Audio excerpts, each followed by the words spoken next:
How was my drum roll? All right, we're waiting. We both said it's tomorrow. Let's find out if we're right. And we're wrong. Whoa! Whoa! I'm feeling the same feelings. I'm sure you are. Well, very interesting. Nick, I'm not sure about this pick, to be honest. Runes of Seras up against Myungshik. I don't know, man. I mean, if you were to just ask me on any given day, could Rogue beat Myungshik? I'd say yeah, sure. But would you want to pick Rogue over the other players in the team to face Myungshik? That I'm not sure about. Now remember, if Rogue loses this, it's going to be a very difficult series from here on out for Jin Air Green Wings. It'll be incredibly hard. They're going to have to rely on like an SOS reverse all kill again, or Maru to somehow overcome his fears and defeat someone like Dark. But this tells me that he has something prepared.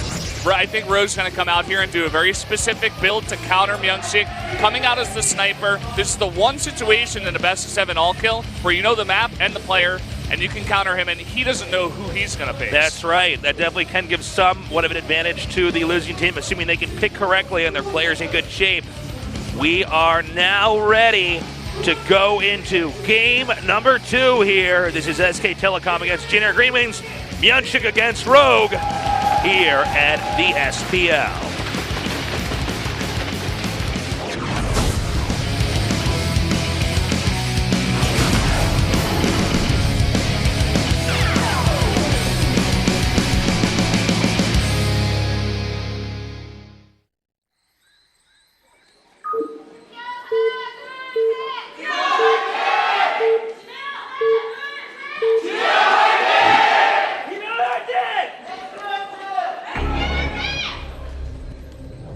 In the bottom right, in the orange, Myungshik, and we are going to do the intros this time because there is no crazy cheese to start things off. Here in the bottom left, in the green, color of his team, it is Rogue. So, interesting spawns to start. They're not going to spawn at close vertical, which would make aggression pretty nice, but it's not cross, so you could have some aggression here. Still a big map. It just kind of turns into this big 2-player map from here. A lot of support here for Jin Air. Rogue taking a stretch. Yeah. Got to make sure those lats are all stretched out, man. When you play, whether it's Starcraft or any intense game, do you get like all the knots in your back? Do you get that? I get it like in my shoulders, in my right shoulder usually, the mouse, In your shoulder? You mean like your trap or in your actual arm shoulder? Like oh, that's interesting. Belt, Both Dan and me, we got the knots up like close to our neck. Up here? Yeah. A lot of pro gamers have to visit masseuses frequently because it's just, if you're playing at that APM, man, and under that amount of stress, and focusing, you have no idea that you've actually been clenching your neck or your shoulders. Oh, yeah. For like, sometimes a half hour, even an hour like that. It's brutal. That's why they recommend you get up and walk around every hour or so when you are playing games or doing work or whatever. Every 30 minutes, take your eyes away from the screen and stare into the distance. Also, you want to know another little tip, Valdez, and for all my nerds watching, put a book under your monitor. Put a couple of them. Yeah. You want that monitor to be eye level. You don't want to be bending down, get that nerd neck. You don't want to end up with a kyphosis back, man. Exactly. That's what I was thinking, Tasteless. Took the words right out of your mouth, Valdez. Okay, so they're both at the bottom here. Zerg is going to be expanding northbound. Protoss theoretically would eventually be expanding north, but Protoss expands obviously at a slower rate than the Zerg does, so we'll have to see. For me, I'm really wondering what kind of style of play is Rogue going to do. A lot of pressure here on Rogue. If he loses, I would say it should be nearly impossible for the Jin Air Green Wings to come back. Yeah, it's going to take a lot out of their other 2 players to come out. Obviously, SOS and Maru. I don't think we're going to be seeing Creator come out anytime soon. I don't think so, man. But after using Cure and Rogue, I mean, this is like the original 4 that they came out with, like even last year, that they would always use all the time. So I think it should be like that, but it's going to be very demanding of those two other players if Rogue does not win this one. Yeah, their back's going to hurt from carrying the team if they actually pull through with this. So we have the double adept pressure build followed up with Stargate Tech. Ling smartly actually rotating around this, try to get some scouting in there.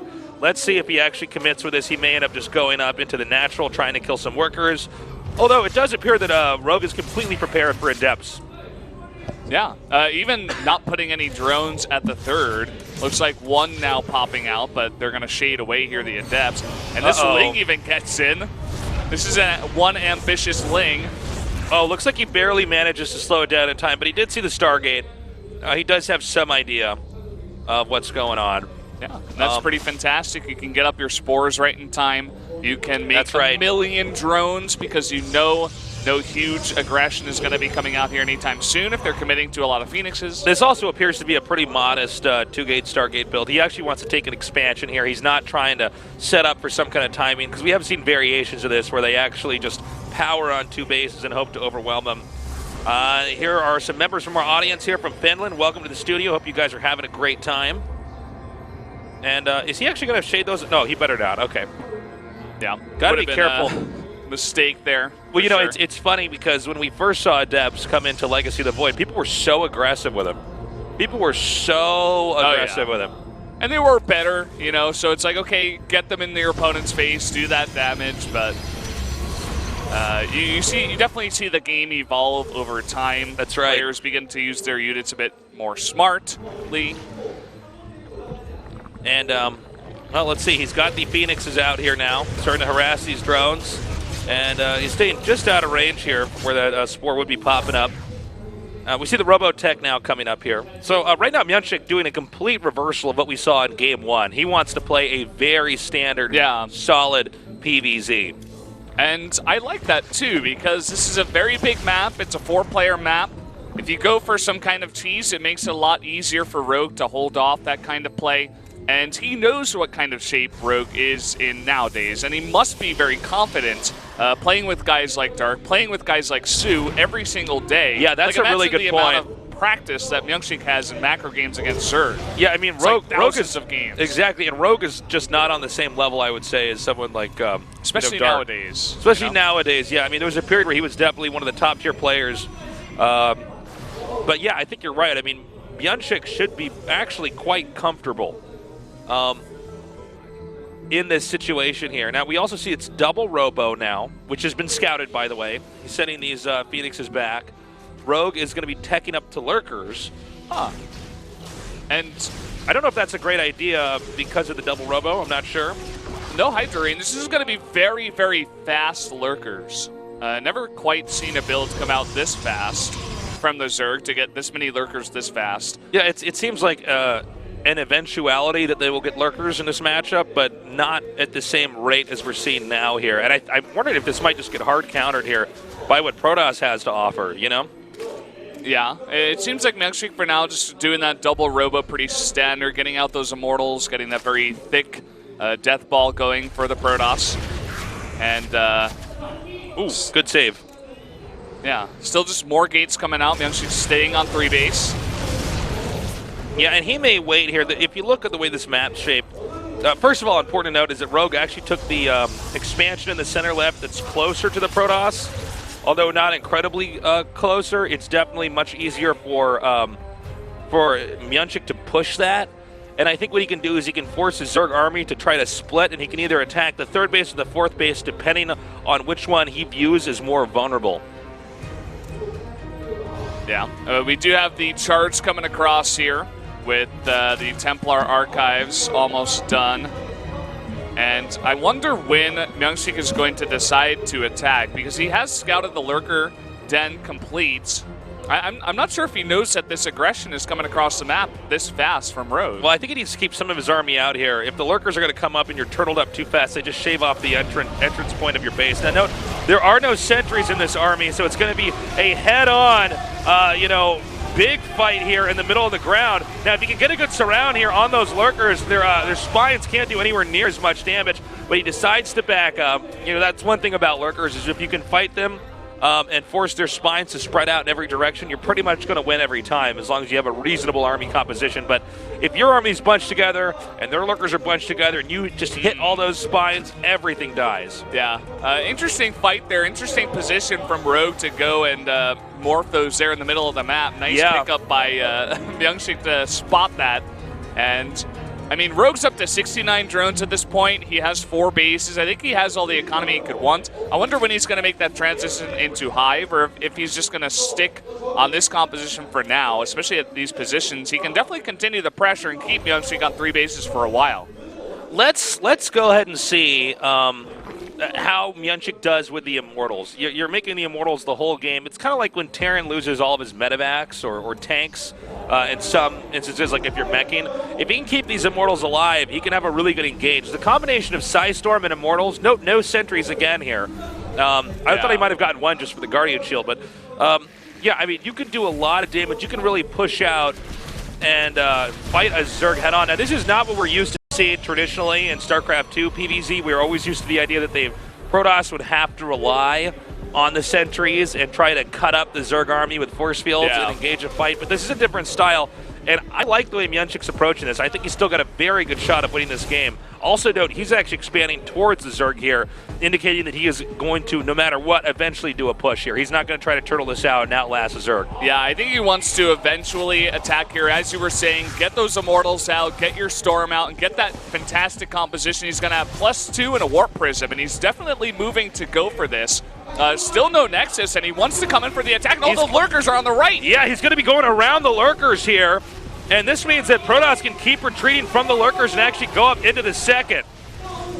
Rogue is not sure what to do. This is fantastic. He's hitting from 2 angles. Oh, but for some reason, those Zealots are getting pulled through. It was exciting for a second, and then he just yoinked him right through there. But the Lurkers can't do anything to help defend. They're out of position. This can only mean that Rogue is going to try to do a huge counterattack. It's going to be a bit of a base trade. That's what we're going to get here. All of a sudden, Rogue, he's like, okay, you want to attack me? I'll come attack you. I've got, what do I have, 13 Lurkers? 16 Lurkers now on the ramp. Okay, he's going to be pushing in here. It's going to be a matter of who can kill who quicker here. Note that a lot of the critical tech here is actually at the second base. Also important to note, there are more bases right now for Rogue, more area that Myungshik will have to destroy if he wants to win this game. We do see, I believe on the minimap, it's probes headed northbound right now to try to hide somewhere else. A good amount of minerals here for both parties, so they definitely can remake. Oh, he's actually going to recall down to the third base and try to go. But look at this, the Lurkers in position. Goodbye, probes. He's continuing to come in now, doing so much damage here to the main. Let's keep in mind there's just two more Nexuses, excuse me, remaining here from Myungshik. There's 2 more hatches here for Rogue. Actually, that's a pretty big catch to even get that 1 drone, by the way. It's 12 probes to 21 drones. I believe the majority of the drones right now are at this expansion where the Archons are headed towards. Yeah, they're actually still Oh, no, mining. I'm sorry. A lot of them are over here. They might do... We see this occasionally in base trades where they swap mains. It looks kind of funny. Or swap where the other expansions would have been. And that's what we're going to have here. He's not going to take the main in this case because it's too mineral depleted, but he will take the natural. Well, Myungshik needs to get down a Nexus sometime soon. He still hasn't gone for it. There it is. There it is. Wait. Not at a... okay, he's going to make 2 of them not near the minerals. Yeah, that's because he's hoping... Well, the thing is, it didn't make sense for him to make it by the ramp because he's going to be scouted there anyways. It actually is better if he just makes a Nexus at an expansion. Now, let's also keep in mind, Lurkers are not very mobile units, okay? And Phoenixes, by the way, guys, can pick them up. There are not a ton of Hydras remaining here. Yeah, let me see exactly how many. There's 9, okay, to 4 Phoenixes, and there's still 6 High Templar. They're going to have lots of Storms, double on each of them, and 4 Archons, 10 Immortals, and 8 Zealots. So still a very strong army for the Protoss. You just have to engage it correctly. I wonder if he could actually sit back and just try storming.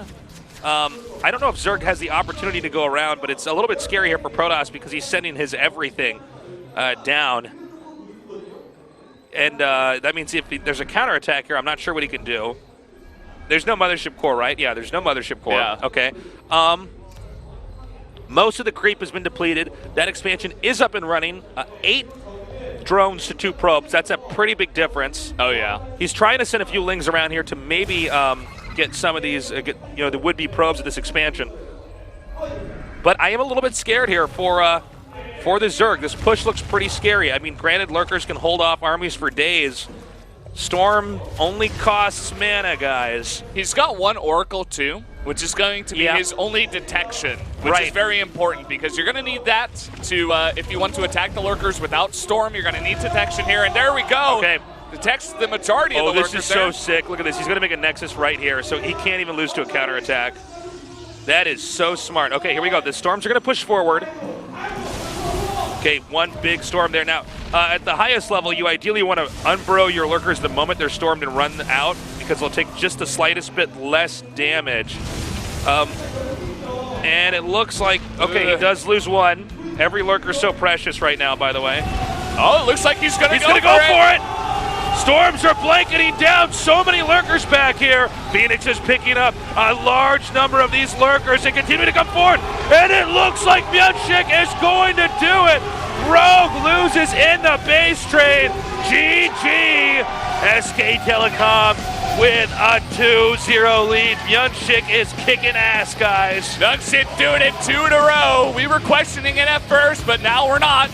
No, we are not. 2 fantastic games, too. One prepared cheese for the guy who knew he was playing, and then a very, very solid macro game against Rogue, shutting him out.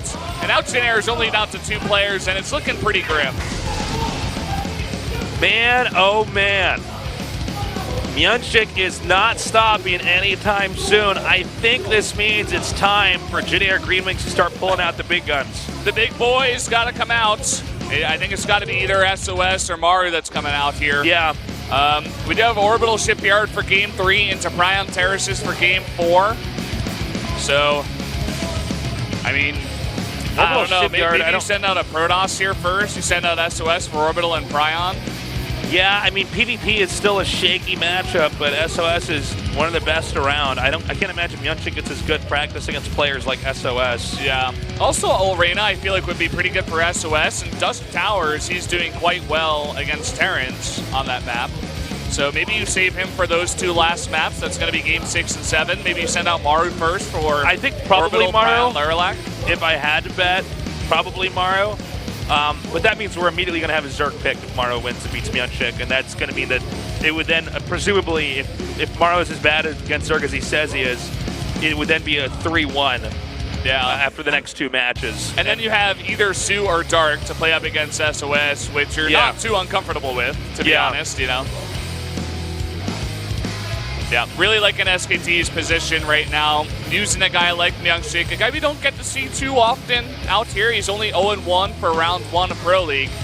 But he's making his mark tonight, that's for sure. Man, this is a very special night for Myunchik. Let's see who they're going to pick.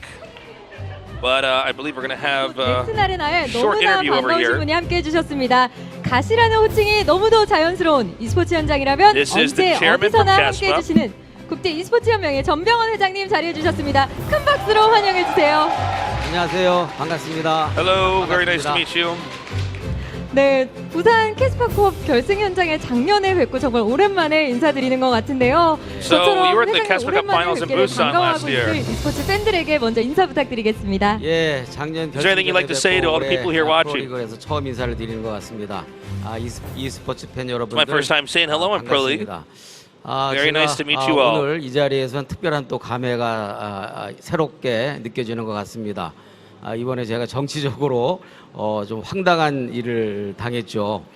이른바 기습 러시를 당한 Politically, I have some 꼴인데, issues right now. 제가 그런 그 여러 가지 복잡한 신경에 I guess you have some bad rumors going about him. 우리 e스포츠 팬 여러분들의 So I 열기에 guess things are 가득 quite 찬 complicated right 이 now. 현장에 있게 되니까 제 마음도 힐링이 My 되고 passion about 또 esports is 더더욱이 always there. e스포츠를 사랑하는 분들과 흔들림 없이 변화 없이 함께해야 되겠다는 그런 새로운 생각과 각오를 I'm 다지게 very 됩니다. happy to be here where there's lots of 이렇게 esports 늘 lovers and fans. 현장에서 함께해 주시는 우리 e스포츠 팬 여러분들 그리고 또 TV를 통해서 온라인을 통해서 함께해 주신 우리 And I just e스포츠 wanted to say 팬 thank you to all the 여러분들께 다시 esports 한번 fans who come to the 새롭게 studio 에너지를 and watch the 충전하면서 다시 broadcasted 한번 match on 반갑고 TV or 감사합니다. online.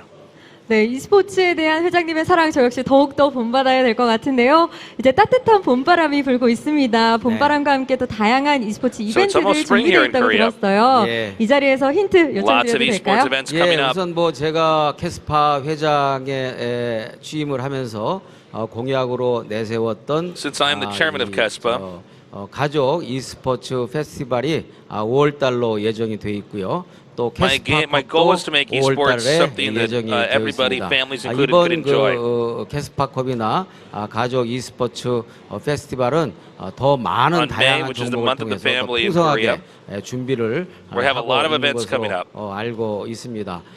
또 특히 우리 국제적으로 e스포츠로서 국가 대항전인 유일한 그 대회인 ISF 월드 챔피언십도 10월달 He's now 인도네시아 listing off many 자카르타에서 things coming up. 준비가 되고 있습니다. This is ISF, 또 which is 특히 only an international 금년에는 competition, Korea 우리 based in esports. 글로벌 e스포츠 인재 양성을 위해서 특별히 초점을 맞추어서 신경 쓸 생각이고요.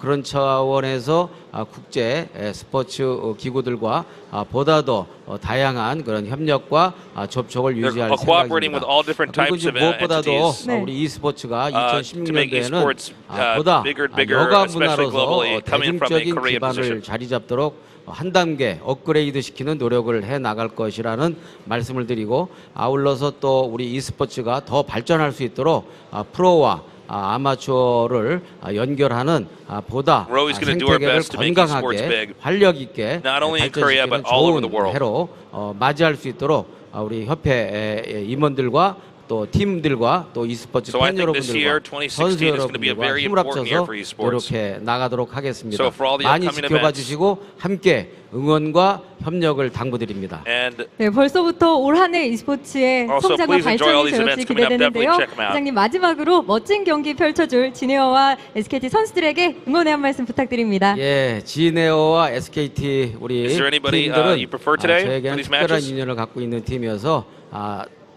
특히 오늘 Both teams, they have 결승전이 special 더욱더 meanings to me. 관심이 있고 They've got a 애착이 long 갑니다. history, 지금 이렇게 경기를 especially here at Pro 2회전까지 League. 했습니다만 더 나은 기량과 전략으로 세계에 다시 한번 우리 e스포츠 강국으로서 We're really looking for 세계 some great e스포츠 games, some 팬들에게 awesome strategies. 유감 없는 기량을 역량을 보여주는 그런 시간이 되었으면 And I hope this 좋겠습니다. 그리고 finals 우리 is very 언제 enjoyable for 어디서나 all of you 함께 that are 해주시고 watching. 있는 e스포츠 팬 여러분들께 많은 힐링과 그리고 또 보답을 해주셨으면 좋겠습니다. 저도 늘 함께하겠습니다. 감사합니다. And that'll be 저 all. 역시 선수들의 Thank you very 힘찬 much, he 경기 says. 응원하도록 하겠습니다. 다시 For 한번 those of you guys 뜨거운 that don't 박수 know, 부탁드립니다. CASPA is the regulatory body 이렇게 for 정병원 esports 국제 in Korea, esports and 연맹 esports 회장님과 would not 인터뷰 be 마무리하겠습니다. in the state that it is now if it wasn't for organizations like that helping to promote and support esports. Yep. We're going to go to a short break. When we come back, we'll go on to game number 3 in tonight's SPL. Stay tuned.